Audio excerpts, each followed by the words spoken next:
우리는 복 받는 것을 좋아합니다. 새해가 되면요, 어른들을 찾아가서 우리가 큰 절로 인사드리지 않습니까? 그리고는 예외 없이 똑같은 인사말을 우리가 합니다. 새해 복 많이 받으세요. 그래, 너희도 새해 복 많이 받아라. 사람들은요, 복을 참 좋아합니다. 그것이 어떤 복인가요? 어른들에게서 복 많이 받아라 라는 말을 들을 때에 아마 처한 상황에 따라서 그 복의 내용이 다를 수 있을 것입니다. 병든 사람에게는요, 병이 낫는 것이 복이 될 수 있고요, 이제 막 이민 온 사람들에게는 성공적으로 정착하는 것이 복이 될 수도 있습니다. 사업을 하고 있는 사람에게는 사업이 번창하는 것이 복이 될 수도 있고요, 시험을 앞두고 있는 사람에게는 그 시험을 합격하는 것 혹은 좋은 점수를 얻는 것이 복이 될 수 있을 것입니다. 글쎄요, 지금 우리가 어떤 복을 지금 생각하고 있는지 저는 잘 모르겠습니다. 그런데 이러한 복들은요, 다 공통점이 있습니다. 눈에 보인다는 것입니다. 땅에 있다는 것입니다. 그리고 영원한 것이 아니라는 것입니다. 어쨌든 사람들은요, 복을 좋아합니다. 그리고 저도 복을 좋아하는 것은 사실입니다. 그런데 사람들이 좋아하는 복은 눈에 보이는 복이고, 사람들이 좋아하는 복은 땅에 있는 것이고, 사람들이 좋아하는 복은 한계가 있는 복입니다.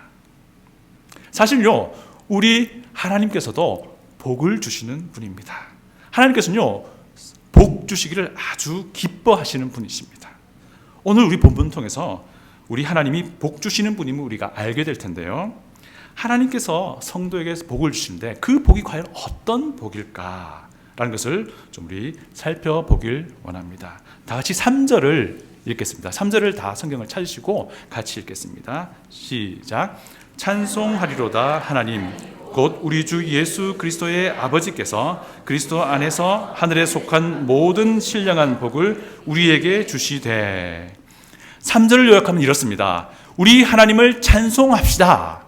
왜? 하나님은 우리에게 복을 주셨습니다.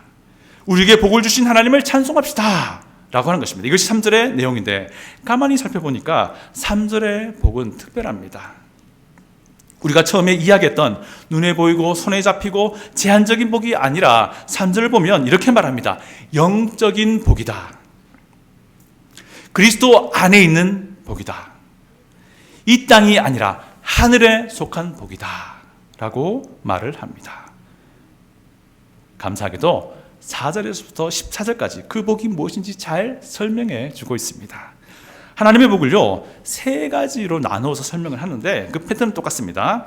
하나님께서 이런 일을 행하셨으니 우리 하나님을 찬양합시다. 이런 일을 행하신 것이 바로 우리에게 하나님 주신 복입니다. 그래서 우리가 하나님을 찬양합시다 라고 이 3가지 패턴을 계속 3가지로 설명하는데 똑같은 패턴을 사용합니다. 과연 그것이 무엇일지 본문을 살펴봅니다. 첫 번째 측면은요, 창세 전에 하나님이 나를 선택하셨다 입니다. 우리 따라해 봅니다. 창세 전에 하나님이 나를 선택하셨다.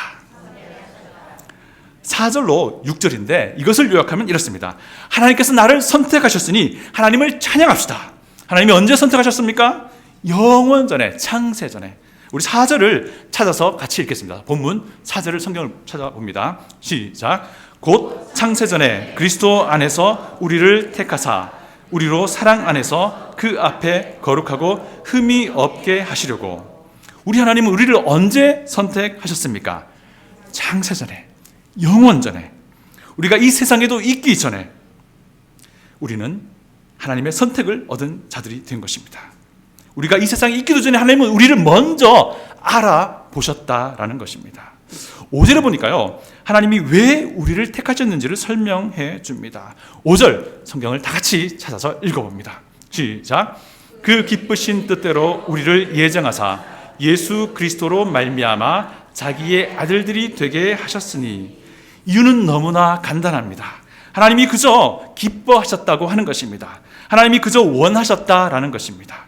우리 하나님은 나를 선택하기를 기뻐하셨다는 것입니다. 우리 하나님은 나를 선택하기를 원하셨다는 것입니다. 피조물인 우리는 창조주의 기뻐하심에 따라 선택되었다라고 하는 것입니다. 감히 나와 전혀 차원이 다른 그 창조주 하나님께서 한낱 피조물에 불과한 나를, 우리를 기뻐하셨다는 것입니다. 그렇게 해서 선택하셨다라고 하는 것입니다. 계속해서 5절은 무엇을 위해서 선택하셨는지 설명합니다. 자기의 아들들이 되게 하셨으니. 무엇을 위해서 하나님이 나를 선택하셨습니까? 바로 자신의 자녀로, 하나님의 자녀로 삼기 위해서였다라는 것입니다. 창조주 하나님은 우리를 자녀로 삼기 위해서 선택하셨습니다. 하나님은 기쁨으로 나를 선택하셨고 예수님을 통해서 자신의 자녀로 삼기로 정하셨던 것입니다. 아무런 가치가 없던 나를 하나님이 먼저 알아보셨습니다. 죄 가운데 헤매이던 나를 먼저 사랑해 주셨습니다. 언제요?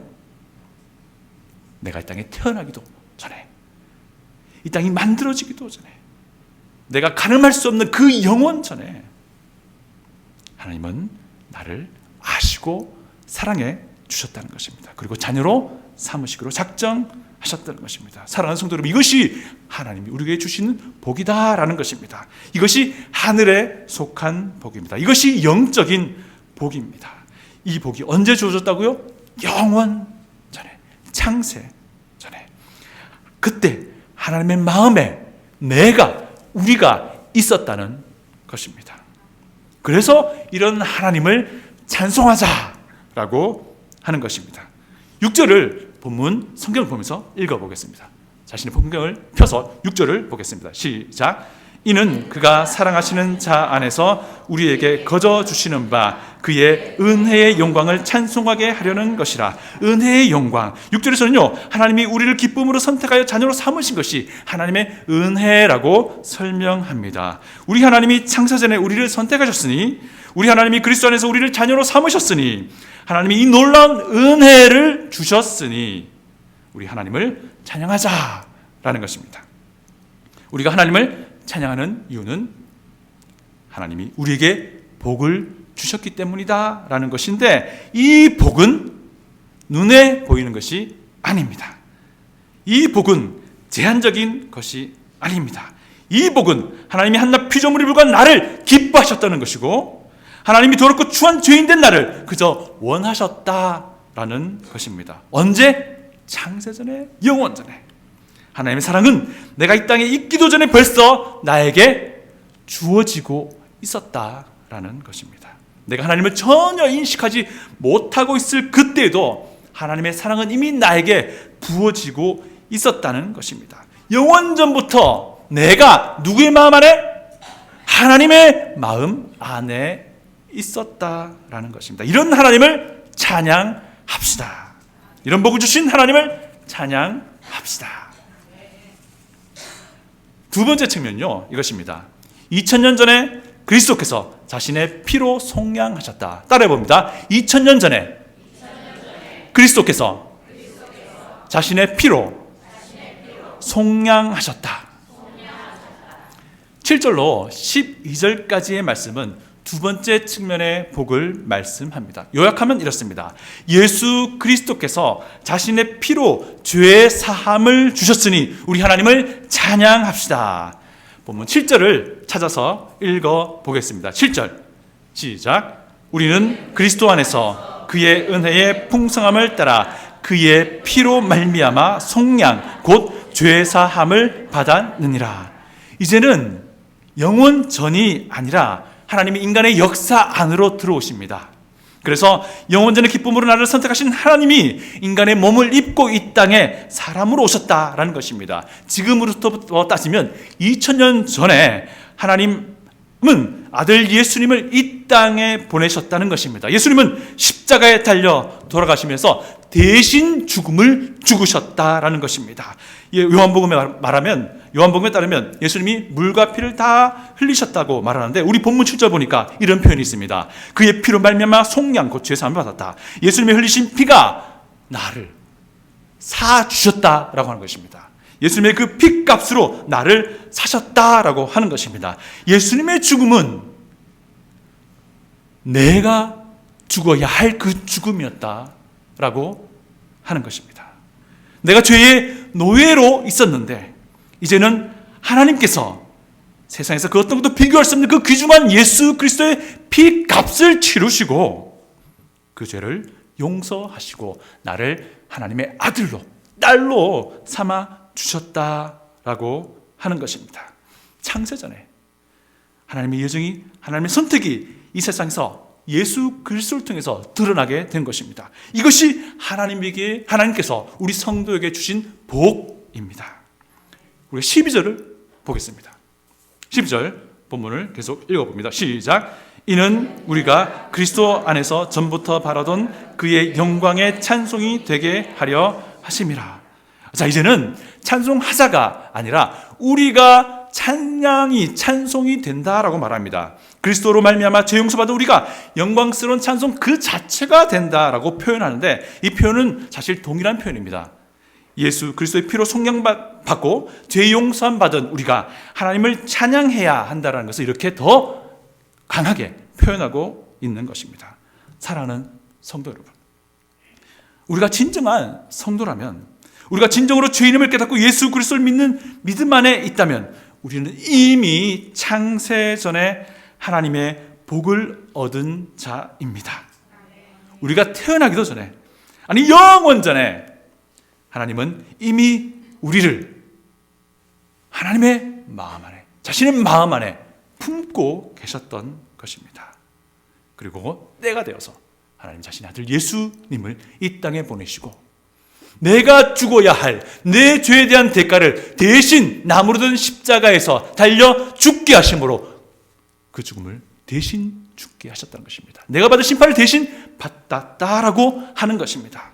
사랑하는 성도 여러분, 이것이 하나님이 주신 우리에 대한 복이라는 것입니다. 사랑하는 성도 여러분, 진정으로 이 복을 가지고 있습니까? 다시 한번 묻습니다. 진짜 이 복을 우리가 가진 자입니까? 아멘. 이제 세 번째 측면을 살펴봅니다. 내 인생에서 복음을 듣고 믿었을 때에 성령님께서 인치셨다.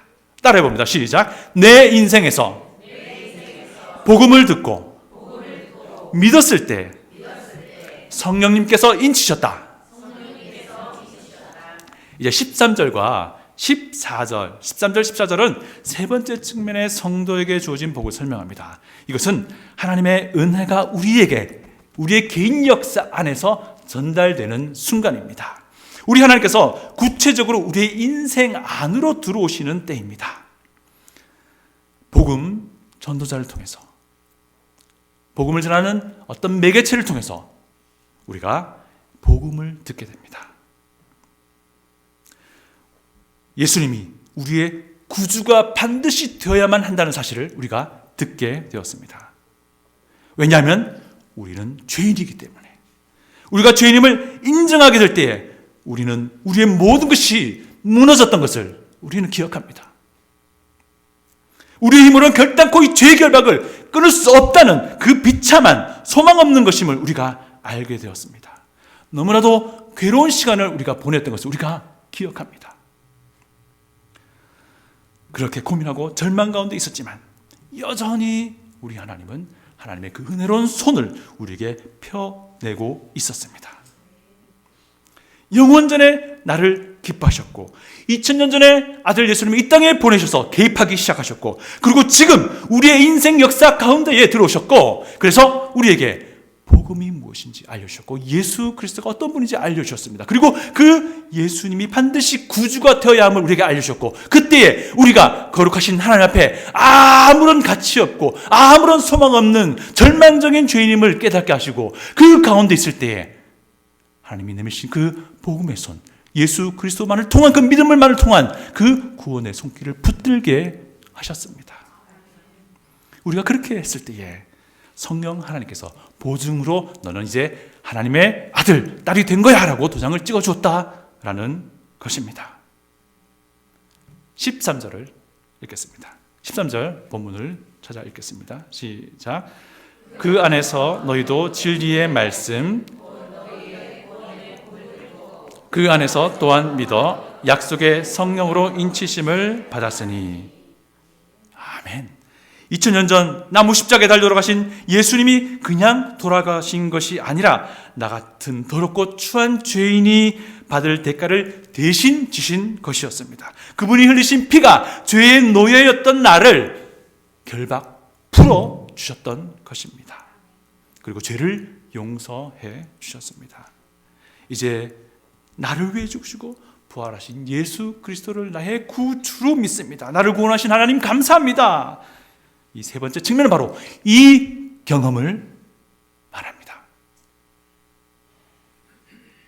그때에 성령님께서 나의 구원의 보증이 되어주시고 계속 보증이 되어주실 것이라는 것을 우리에게 말씀하고 계십니다. 14절 읽어봅니다. 시작. 이는 우리 기업의 보증이 되사 그 얻으신 것을 속량하시고 그의 영광을 찬송하게 하려 하심이라. 구원의 보증으로 성령님이 내게 임하셨고 이제 이러한 복을 주신 하나님을 찬송하자라고 하는 것입니다. 사랑하는 성도 여러분, 이것 때문에 우리가 여기에 있는 것입니다. 영원전에 우리 하나님은 나를 마음에 두셨고 예수 그리스도를 이 땅에 보내셨습니다. 우리 예수님이 십자가에 달려 들어가셨고 나의 모든 죄에 대한 대가를 대신 치르신 것이었습니다. 그것은 내가 받아야 할 죄에 대한 심판이었습니다. 그러나 우리 하나님은 내 인생까지 들어오셨고 복음 전도자를 통해서 복음을 듣게 하셨습니다. 그 복음의 주인이신 예수 그리스도, 그분 앞에 무릎을 꿇게 하셨고 소망 없고 비참한 죄인임을 알게 되었습니다. 그때 우리가 이런 경험 하지 않았습니까? 어찌할꼬 이것이 죄인된 우리가 했던 반응이었습니다. 그리고는 예수 그리스도만이 나의 구주라고 고백하지 않을 수 없게 된 것입니다. 이렇게 되었을 때 성령 하나님께서 우리 마음에 하나님의 도장을 찍으셨다는 것입니다. 너는 이제 내 아들이야, 내 딸이야, 영원토록. 사랑하는 성도 여러분, 우리는 진정으로 이 복을 받았습니까? 진짜 이 복을 가지고 있는 겁니까? 우리 3절을 본문 보겠습니다. 3절 본문을 다 같이 성경을 보도록 하겠습니다. 3절 가지신 성경을 보시는 게 더 좋을 것 같아요. 3절 자 시작. 찬송하리로다 하나님 곧 우리 주 예수 그리스도의 아버지께서 그리스도 안에서 하늘에 속한 모든 신령한 복을 우리에게 주시되. 아멘. 주시되. 마지막 보면 주시되라는 동사가 나오는데요. 이 주시되라는 동사는요, 과거형입니다. 이미 이루어진 일을 의미합니다. 이 말은 곧 이미 축복하셨다라는 뜻입니다. 이 말씀 안에서 우리가 특정 시점을 정확하게는 알 수 없습니다. 하지만 분명한 것은요, 이미 주어진 복이라는 것입니다. 이것이 오늘 14절부터 14절에 있는 이 세 가지 측면의 그 시점 중에서 언제 시점인지는 우리가 알 수 없습니다. 이것이 창세전에 주어진 것인지 2000년 전에 주어진 것인지 아니면 우리의 개인 인생 가운데 주어진 것인지는 확실히 알 수 없지만 이 모든 시점을 다 포함한 과거라고 하는 것입니다. 저는 이렇게 요약하기 원합니다. 이 복은요, 창세전에 이미 하나님의 마음 안에서 시작이 되었습니다. 그리고 2000년 전에 예수님이 십자가에서 놀라운 대신 죽음을 죽으실 그때에 정점을 찍었습니다. 그리고 우리의 인생 가운데 오셔서 우리가 예수님을 구주라고 믿을 수밖에 없는 그 상황에 우리 개인에게 적용되었습니다. 사랑하는 성도 여러분, 우리에게 이미 복이 주어졌습니다. 우리 서로 인사해 볼까요? 복 많이 누리세요. 한번 해봐요. 복 많이 누리세요. 복 많이 받으세요가 아니고요, 복 많이 누리세요. Enjoy your blessing, not having a blessing. 우리는 이미 복을 받은 자입니다. 그래서 이 복을 이제 누리면 되는 것입니다. 그렇다면 과연 우리가 이 복을 누리는 것이 어떤 의미일까요? 우리 4절을 다 같이 성경 찾아서 보도록 하겠습니다. 4절 다 같이 읽겠습니다. 시작. 곧 창세전에 그리스도 안에서 우리를 택하사 우리로 사랑 안에서 그 앞에 거룩하고 흠이 없게 하시려고, 거룩하고 흠이 없게 하시려고 하나님 우리를 택하여 자녀로 삼으신 것은요, 우리가 거룩하고 흠이 없게 하시고자 함이었습니다. 이것이 바로 복을 누리며 살아가는 것입니다. 하나님의 거룩함을 드러내며 살아가는 것이 바로 복을 누리는 것입니다. 하나님의 거룩함을 우리가 어떻게 보일 수 있을까요? 네, 이거 정말 힘든 일입니다. 그러나 우리 하나님은 우리가 하나님의 거룩함을 드러내며 살기를 원하십니다. 그래서 우리에게 이런 복을 주셨던 것이고요, 이것이 복을 누리는 것입니다. 우리 정말 진지하게 고민해야 합니다. 나의 생활은 과연 하나님의 거룩함을 드러내고 있는가? 누군가가 나의 삶을 가까이서 지켜본다면 그가 과연 나에게서 하나님의 그 거룩함을 볼 수 있을 것인가? 우리 정말 진지하게 생각해야 합니다. 정말 진지하게. 나 자신만의 힘으로는 할 수 없습니다. 그래서 우리 구원의 보증 되신 성령님께서 우리와 함께 하십니다. 그런데 저는요, 이 거룩한 삶의 시작이 하나님을 찬양하는 데에서부터 시작한다고 봅니다. 그래서 오늘 본문이 그런 복 주신 하나님을 찬양하자라고 하는 것입니다. 하나님을 찬양하는 입술이 그 마음으로 어찌 다른 사람을 비방할 수 있겠습니까? 의로운 하나님을 찬양하는 그 마음이 어찌 정직하지 않을 수 있겠습니까? 하나님을 찬양하는 그 손이 어찌 다른 사람을 해할 수 있겠습니까? 우리가 반드시 기억해야 합니다. 내 혀는 하나님을 찬양하는 혀입니다. 내 손은 하나님을 섬기는 손입니다. 내 마음은 하나님을 사랑하는 마음입니다. 내 발은 하나님을 기뻐하는 발입니다. 우리가 어찌 이런 것들로 하나님의 거룩을 훼손할 수 있겠습니까? 거룩이라는 개념은 참 정말 재밌습니다. 언젠가 예수님께서 갈릴리 바다의 풍랑을 잠잠하게 하신 적이 있습니다. 그때 그 장면을 목격했던 사람들이 이렇게 말합니다. 도대체 저자는, 저 부류는 무엇이길래 바다가 순종할까? 이렇게 말을 해요. 이게 이제 어떤 의미인가 하면요, 저 사람은 사람이 아닌 다른 존재인가? 라고 이렇게 물어보는 거예요. 자, 이처럼 거룩이라고 하는 것은요, 완전한 분리를 말합니다. 차원이 다른 존재를 의미합니다. 그렇게 우리가 다른 존재를 만날 때 우리는 두려움을 갖습니다. 만약에 우리가 우리의 삶으로 하나님의 거룩함을 드러낸다면요, 우리 주변 사람들은요, 우리를 보고서, 우리 안에 있는 그 하나님의 거룩함을 보고서 두려워해요. 먼저는 우리를, 그 다음엔 이러한 삶을 살게 하시는 그 하나님을. 물론 겉으로는요, 이렇게 말할 것입니다. 저 사람 미쳤네. 다들 아니라고 할 때에 우리의 신앙 양심에 따라 예라고 해야 합니다. 다들 예라고 할 때 우리의 신앙 양심에 따라서 우리는 예라고, 아니라고 해야 합니다. 그렇게 시간이 지나면요, 처음엔 그들이 우리를 비방하고 이상하게 생각할지 모르나 그들은 점점 두려운 마음을 마음속에 가질 것입니다. 그런데 그들이 갖는 그 두려움은요, 우리가 처음에 복음을 듣고 그 거룩하신 하나님 앞에서 아무것도 아니라고 생각했을 때 그 가졌던 그 두려움이 될 것입니다. 이때가 바로 복음을 전할 수 있는 정말 좋은 타이밍이 되는 것입니다.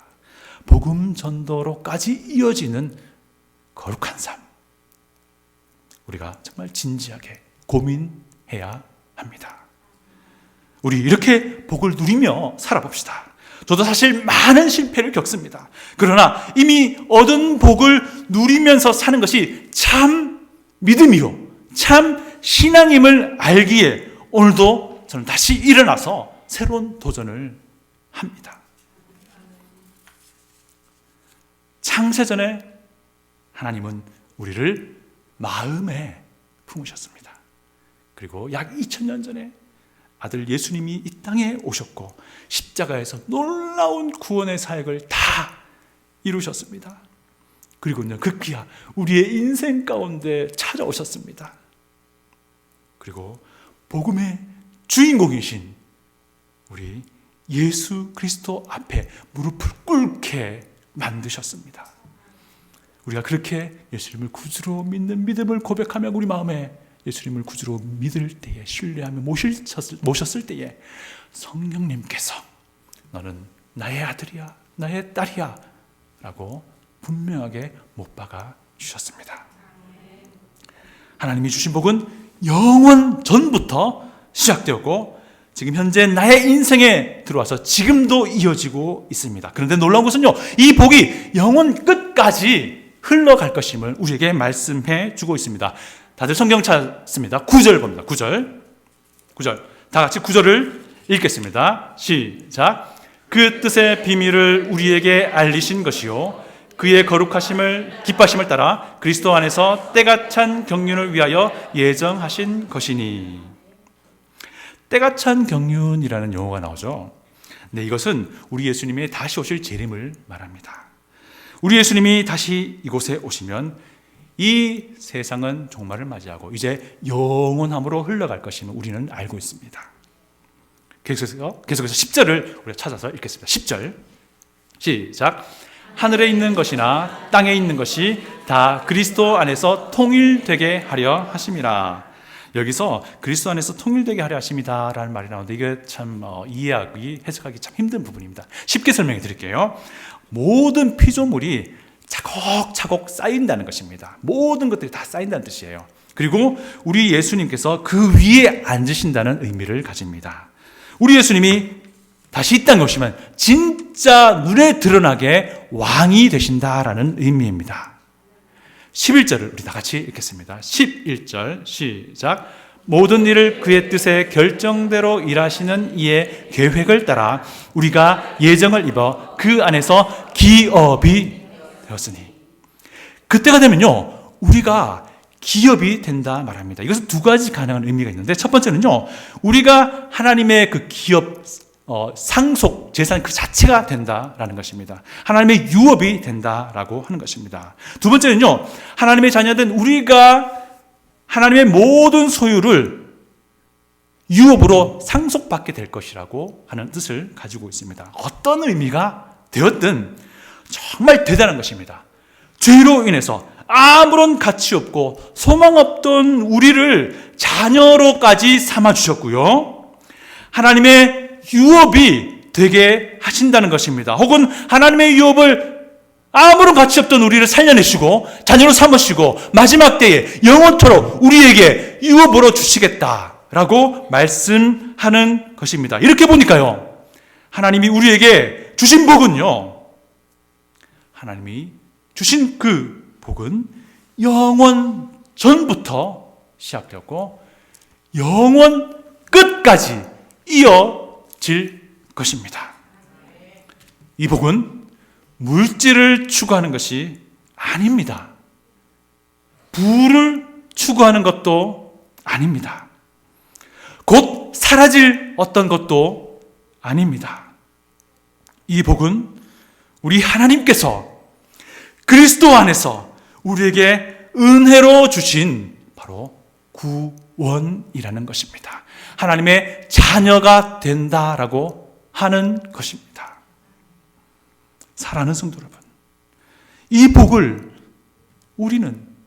나는 진짜로 가지고 있습니까? 만약에 나는 잘 모르겠다라고 하는 분이 혹시나 계신다면 제발 저를 만나 주십시오. 혹은 송 목사님을 만나 주십시오. 어떻게 하면 이 복을 가질 수 있는지, 또 더 나아가서 누릴 수 있는지 하나님의 말씀으로 안내드리고 말씀으로 함께 해드리기 원합니다. 만약 이 복을 가지고 있습니까? 그렇다면 이 복을 누려야 할 것입니다. 하나님을 찬양해야 할 것입니다. 그리고 거룩한 삶을 위해서 오늘도 매 순간순간마다 성령님의 도우심을 힘입어 몸부림쳐야 할 것입니다. 말씀을 맺겠습니다. 다 같이 기도합니다.